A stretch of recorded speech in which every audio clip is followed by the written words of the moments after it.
channel.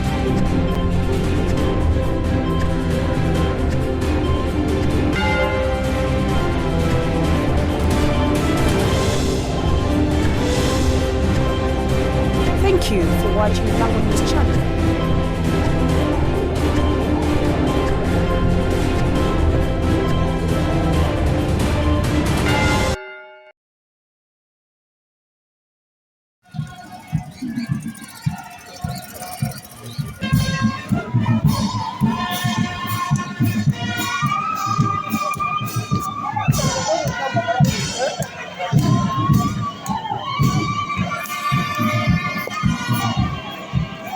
Welcome to Heridian News in audio form, where today's headline involves a university vice chancellor returning from 4 months away, and somehow the institution is still standing.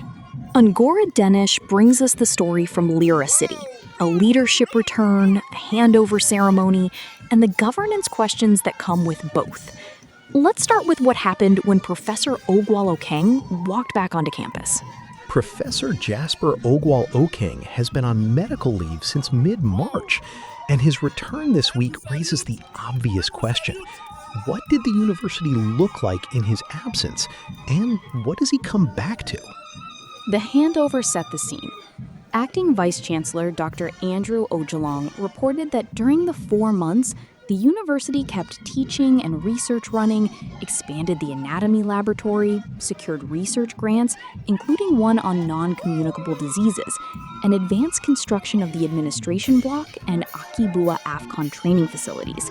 His summary of the period: the university remained stable, maintaining teaching, research, and innovation. 4 months without the top official, and the institution not only held together, but apparently won international student competitions and defended itself in court without a single injunction issued. That's either a testament to institutional resilience or a quiet argument that acting leadership works just fine. Dr. Ojolong also made a point of thanking Professor Ogwal Okeng personally. He credited him with mentoring him from bachelor's level all the way through his PhD. The acting university secretary, Tom Richard Ateem, added that the vice chancellor continued offering guidance remotely, which he said prevented any leadership vacuum, even as several department head contracts expired.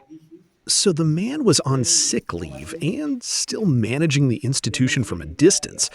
That's either admirable dedication or a sign that universities never really let anyone fully switch off.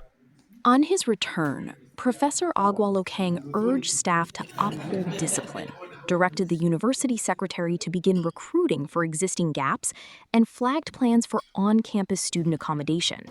He also noted that student admissions have grown substantially. Around 3,000 students verified this intake, compared to a pioneer cohort of just 66. There's also a live court case.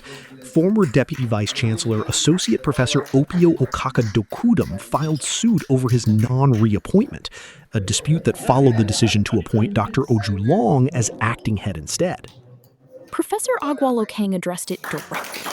He said such disputes are common during leadership transitions, pointing to Gulu, Soroti, and Cambogo universities as comparable cases, and insisted governance at Lira University remains stable. He also clarified that University Council meets only once or twice a semester. Major decisions require government approval, and routine management sits with the administration.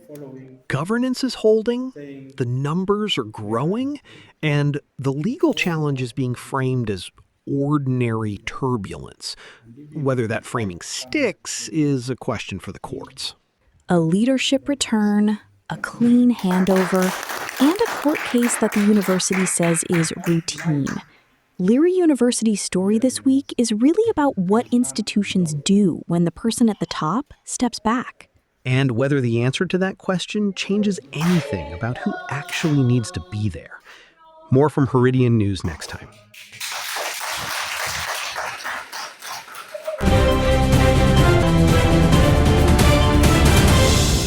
Thank you for watching Lango News channel. Please subscribe for more updates.